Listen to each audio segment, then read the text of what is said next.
حضرت مولا علی شیر خدا کرم اللہ تعالی وجہ کریم فرماتے ہیں نبی پاک ایک سفر پہ گئے تو مجھے اپنا نائب بنا کے مدینے میں چھوڑ گئے حفاظت کے لیے.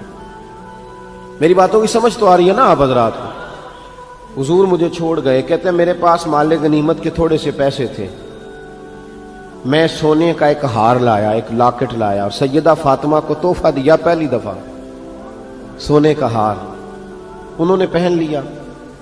نبی پاک علیہ السلام کا طریقہ مبارکہ یہ تھا کہ حضور جب سفر پہ جاتے تھے تو سب سے آخر میں سیدہ فاطمہ کے گھر جاتے اور جب واپس آتے تو سب سے پہلے آتے، سب سے پہلے. حضرت علی کہتے ہیں قاصد آیا، اس نے آ کے بتایا کہ کل نبی پاک واپس آ جائیں گے. سیدہ فاطمہ بڑے دنوں سے انتظار کر رہی تھی کہ حضور آئے نہیں، اتنے دن ہو گئے. جب جا کے بتایا نا کہ کل حضور آئیں گے تو کہتے سیدہ نے صبح سے صفائیاں شروع کر دی. کھانا پکایا اپنے محبوب کے لیے، حضور کے لیے بہترین کھانا بنایا اور بہت ساری تیاری کی.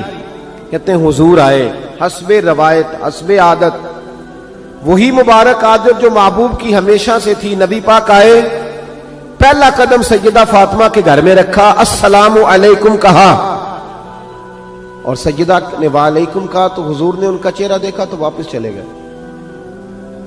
حضرت فاطمہ رونے لگ گئی. مولا علی شیر خدا کہتے میں گھر آیا تو بی بی صاحبہ زاروں قطار رو رہی. فاطمہ کیا ہوا؟ کالی پتہ نہیں، حضور سلام لیا واپس چلے گئے، ایسا کبھی ہوا ہی نہیں، پتہ تو کریں. شیر خدا کہتے میں مسجد میں گیا تو نبی پاک بھی ایک کونے میں بیٹھ کے رو رہے.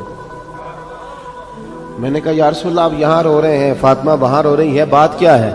تو نبی کریم علیہ السلام نے فرمایا وہ میری بیٹی ہو کے سونا پہنتی ہے، اگر فاطمہ بھی سونے سے پیار کرے گی تو امت کی غریب بیٹیاں کدھر جائیں گی؟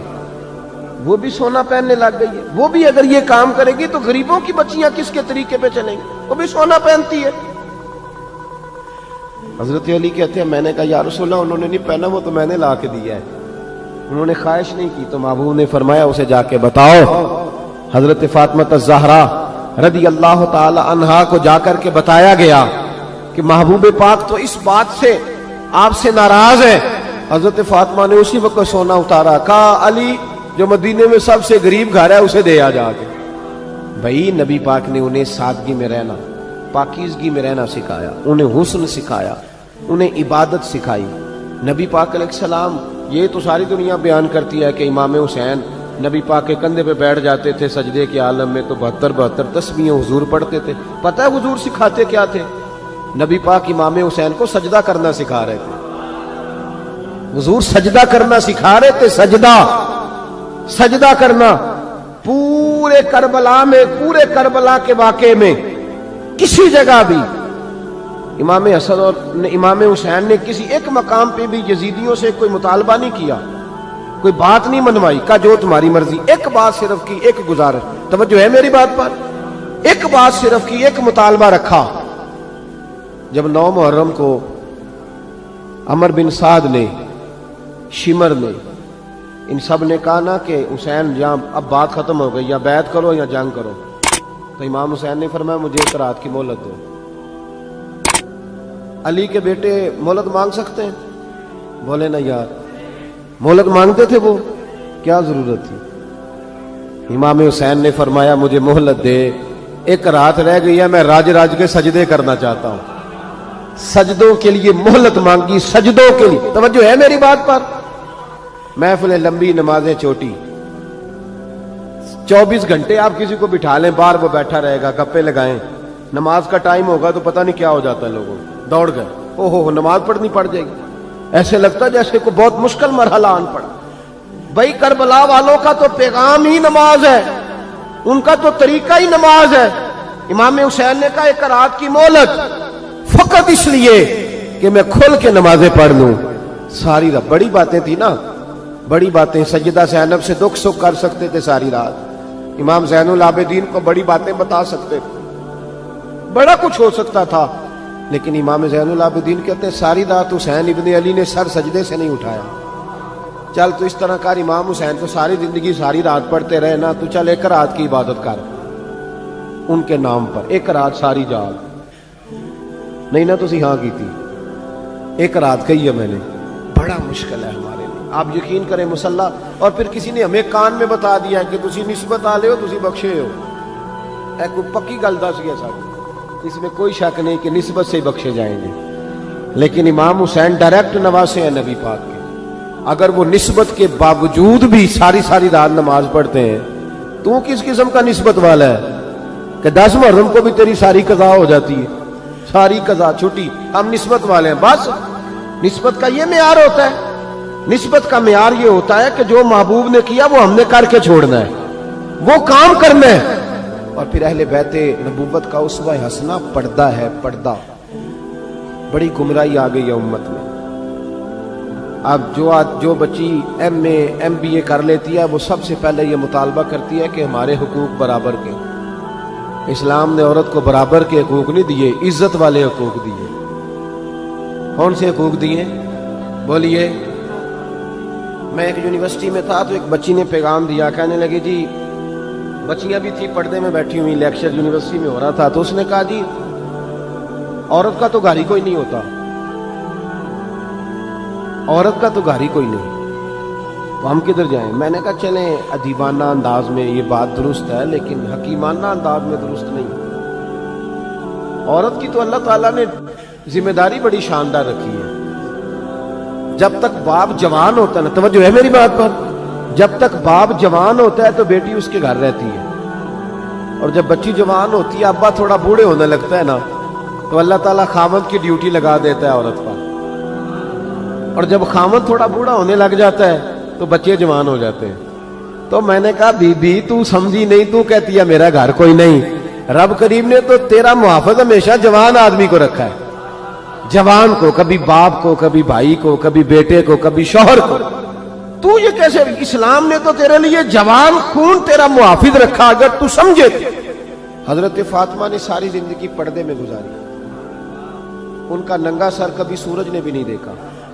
یہاں اللہ خیر کرے دینداروں کی بچیاں پردہ نہیں کرتی، حاجیوں نمازیوں کی بچیاں پردہ نہیں کرتی۔ کپڑے استری نہ ہو تو گھر میں جھگڑا شروع ہوتا ہے، اور بی بی پردہ نہ کرے تو پرواہ کوئی نہیں۔ حضرت عبداللہ بن سہل ایک تابعی بزرگ ہے، نام یاد رکھنا۔